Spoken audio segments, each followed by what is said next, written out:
vhathu vha hayani kha industry ya vhoriṋe vha khou sala murahu ngori a vha khou dzhia muzika as a business and a vha khou ḓi valuer sa dzi business.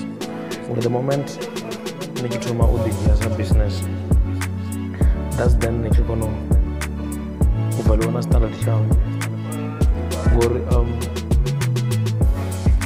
artist zwi ḓana zwithu zwinzhi from dressing, from association,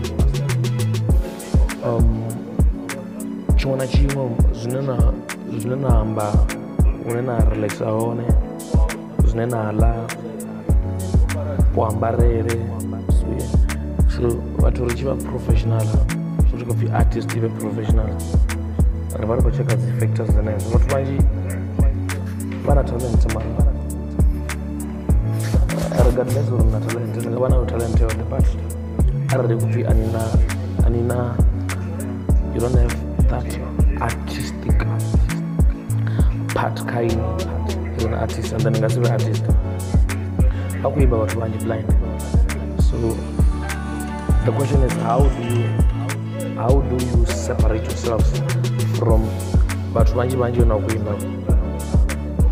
The other thing tshine tsha khou shotha ya ndi vhona uri ndi factory, vhathu vha hayani a vha khou isa muzika wavho kha dzi platform dzo teaho. Ri khou releaser muzika ra sokou posa kha dzi faila dzine muzika u ḓo fhedza u khou expire. At the end of the day vhathu vha tshi khou ṱoḓa muzika wavho a vha nga ḓo u wana.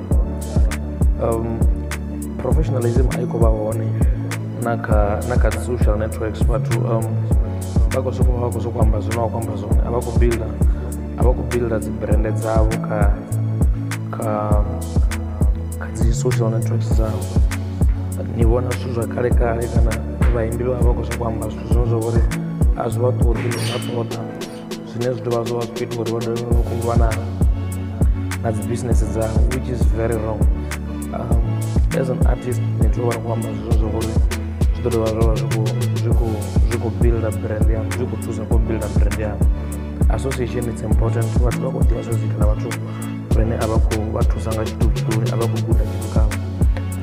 Instead of wasting time as an artist ni tshi khou ri ni khou ṱwa na vhathu vhane they are not trying to build you as an individual artist, why ni tshi tea u fhedza tshifhinga ni khou ṱwa na vhathu vhane ḓo vha si khou ni thusa khou aluwa khou uri ini ni aluwe as an artist.